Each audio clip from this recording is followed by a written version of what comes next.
Good morning, children. Okay, children, today I am going to take social for 9th class. Social class 9. Okay, so we are in unit 6, isn't it?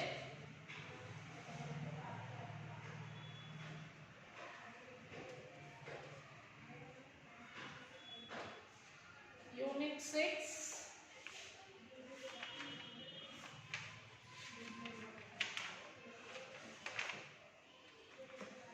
Agriculture in India.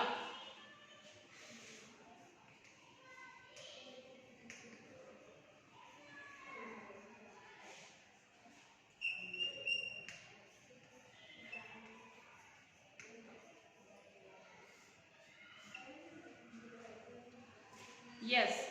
So now the first phase to agriculture production depends on natural factors. Okay, agricultural crops depend on seasons and natural resources. So obviously the agricultural crops, they depend upon the seasons and the natural resources such as soil and water and sunshine for cultivation. So temperature and rainfall conditions are important, and for cultivation the crops, this temperature and the rainfall is very important. Some crops can be cultivated only in specific seasons regardless of the availability of water and other inputs. So some of the crops which can be cultivated only in the specific season because of the water and the sunshine. Therefore, in any region, different crops are grown in different seasons. So, therefore, in any region, the crops are grown in different seasons. When you visit the Santa, a fruit or vegetable market in different seasons, you would notice these difference. So, if you visit a market, a Santa means what? A market. You can find the vegetables and fruits, and you will understand the why some fruits are there, some vegetables are there and some are not there.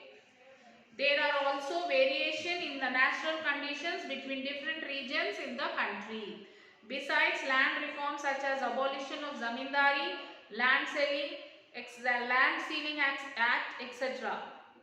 The Indian government has also initiated other important policies changes. These can be seen in 3 phases. That is 1952, 1965, 1966 to 1990 and post 1991. Each phase signifies different fates of Indian agriculture. So the first phase 1950 to 65, increasing irrigation and building dams. So between 1950 to 65, the Indian government invested heavily on irrigation and power projects. It was hoped that this would raise crop production and solve the problem of food shortage.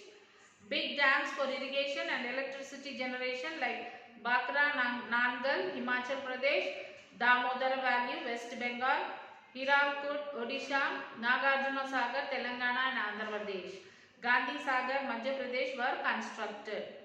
The area under cultivation and the irrigated area, both wet up and crop production increased.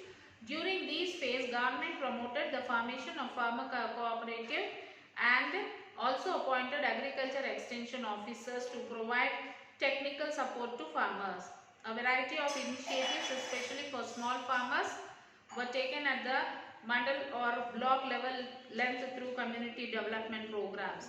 So this is what about the first phase of the increasing. Then the second phase of the green revolution and its spread is the government introduced new kind of seeds to the Indian soil which were invented in various agricultural research institutions in India as well as other countries.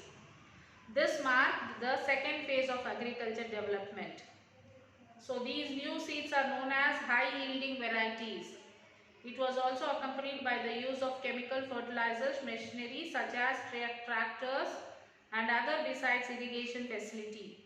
A variety of cooperative banks were set up in rural areas to provide credit to farmers so that they could buy raw materials such as seeds, fertilizers and pesticides and machinery required for the farming.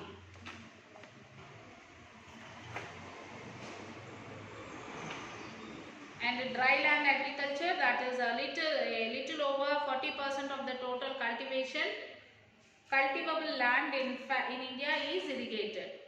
This percentage can only go up to the maximum of 55%. The remaining 45% cannot be easily irrigated. It would be very difficult and expensive. So only 55% of the land is able 55% of the land could be irrigated in India, because of other 45% of the land is not able to irrigate it because of it is very difficult. It would be very difficult and it would be expensive to irrigate. Thus these areas must depend solely on rainfall. There are dry lands in our country, so these areas they have to depend solely on the rainfall.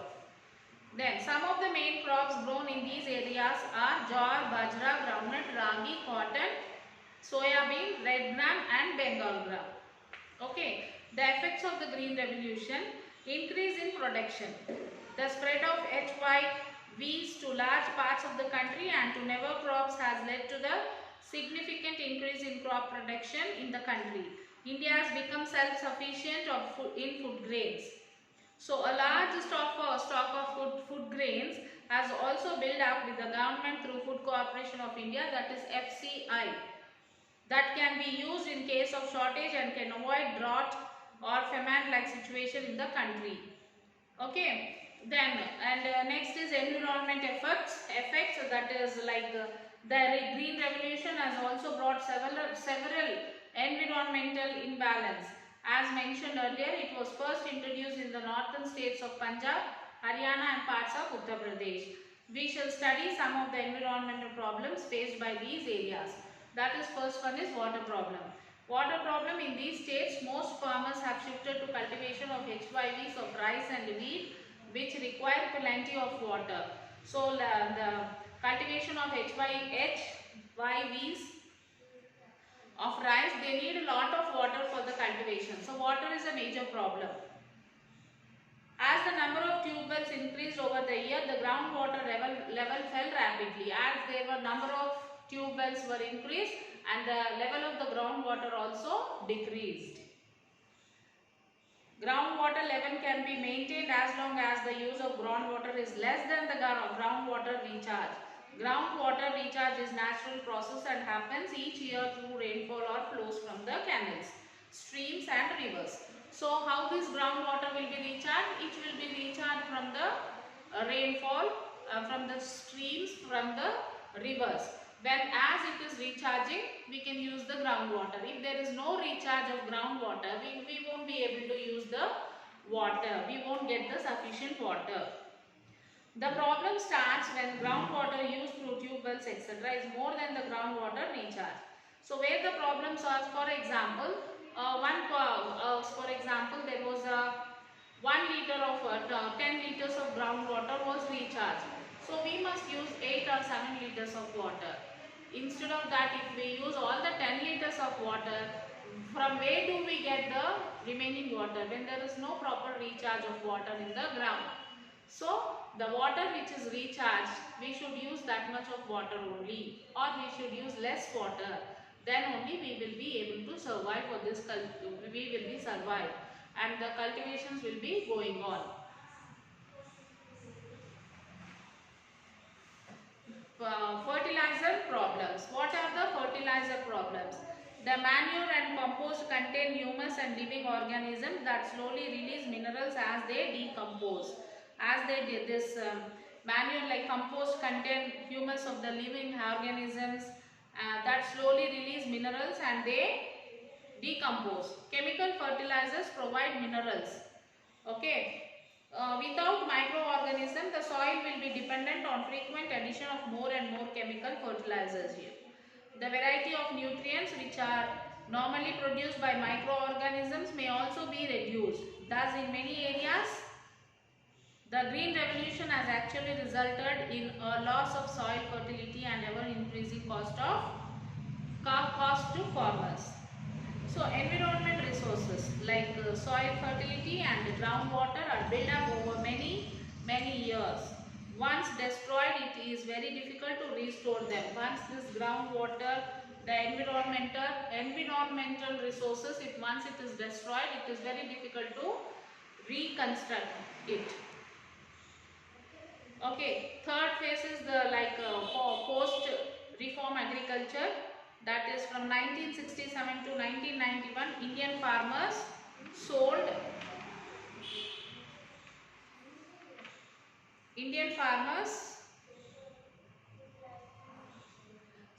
their products to make within the country and to the government through the FCI. Okay, people were also dependent on markets within the country for their food purchase. Foreign trade is farm products was not allowed. Export of most farm products, especially food grains, was banned. Imports were also not allowed. It was only the government that had the right to import from products in the case of scarcity. And foreign trade in farm products, as pointed out earlier, government took many positive protective measures in the agriculture prior to 1991. However, there has been a significant change in the agriculture policy in India. Farm products are exported from and imported into India more than in the past. So changes in the farm trade policy are not taking place in India alone. Many developing countries in Asia, Africa and South America have made similar changes in the policies. This is because the developed countries are putting pressure on them to allow foreign trade. So these developed countries want to sell their surplus farm products in the developing countries that have a large number of buyers.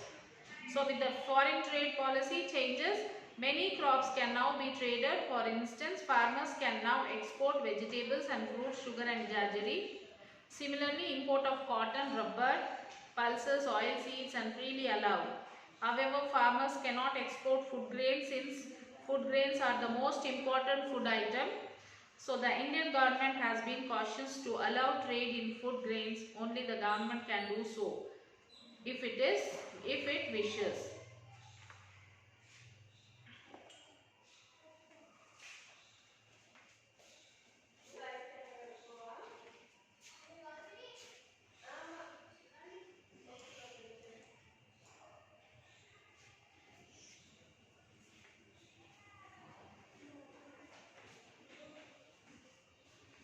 Yes.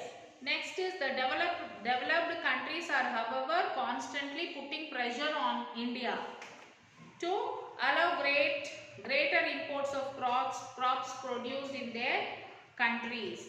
So foreign trade could cause farmers' income to fluctuate.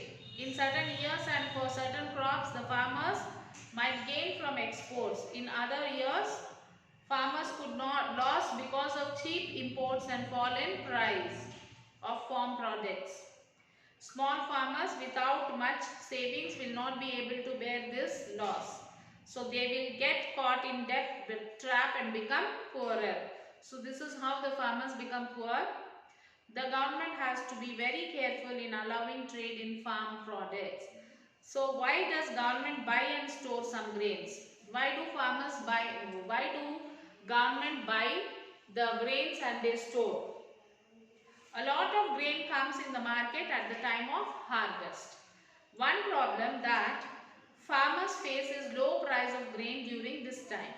This means farmers are not able to sell grain at a high enough price to be able to repay their loans and continue using the new farming methods.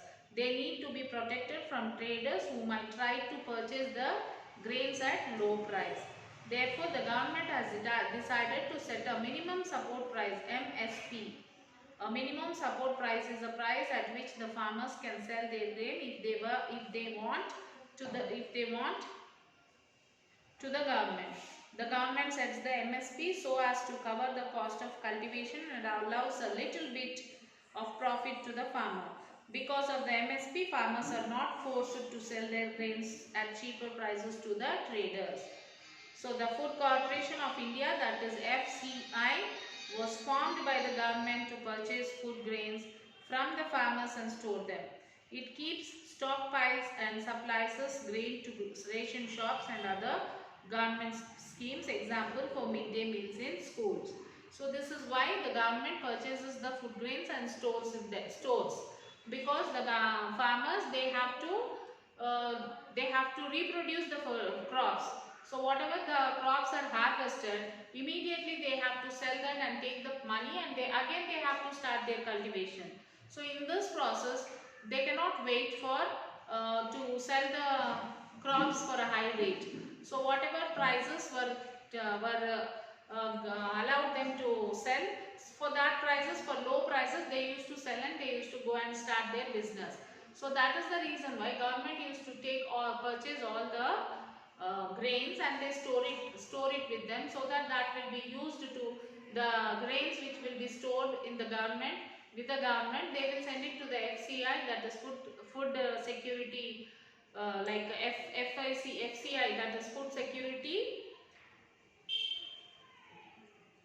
Food Corporation of India, FCI Food Corporation of India. They will send these grains to this FCI, and from there it will be sent to the ration shops, and the food that will be used for the government schools, midday meals, like that they will send all these grains. So that is the reason why the government stores some of the grains with them.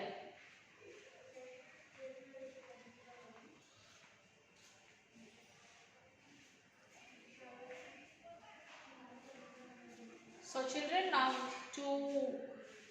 want to make it clear that you will have to read the lesson, children, not only once. If you read it twice, thrice also, no problem. You have to read it.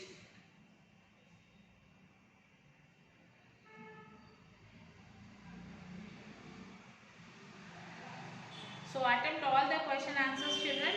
You have 14 question answers, and you have a project work like map pointing. You will have to do everything. You can refer the workbook in addition, and read the lesson. This some of the points are there which you have to read it by yourself. Like in page number 64, there is a table crops. The following table shows some of the details of different crops and the important states which produce them. Not all the information is given. Refer and atlas and discuss it. Mark each crop using a particular symbol in the political map of India and discuss the reason. So you can see this: paddy, wheat, cereals, maize, pulses, sugarcane, oilseed, cotton. Top states: West Bengal, Uttar Pradesh, Andhra Pradesh, Punjab, Odisha. Wheat is Uttar Pradesh, Punjab, Madhya Pradesh. This you have to read it, children. If I read also, you will remember for this moment. If you read, it will be remembered for you for a long period. So that is the reason why I am asking you to read the lesson. If I read, you will understand for time being. Okay. So to keep that permanently in your mind, you have to read it. If you read, then it will go into your brain and it will remember you for a long time. Okay. So that is the reason why I am asking you to read the lesson, read the lesson. There is no harm reading the lesson for 4 to 5 times also. Instead of learning the question answers, if you read the lesson for 5 times, it is more than enough. You can write your answers by your own, instead of referring the workbook.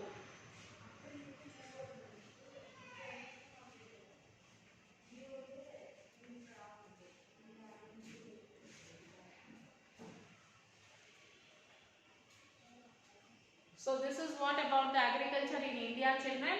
So complete the class works, write all the question answers and all the project work which is given, and send it to the school mail ID, that is myschoolmyhomework@gmail.com. So we will meet you in the next class with the next new lesson, children. Till then, take care and read the lesson and answer all the questions. So send it to me as early as possible. Okay, children. Till then, take care, children. We will meet you in the next class. Bye.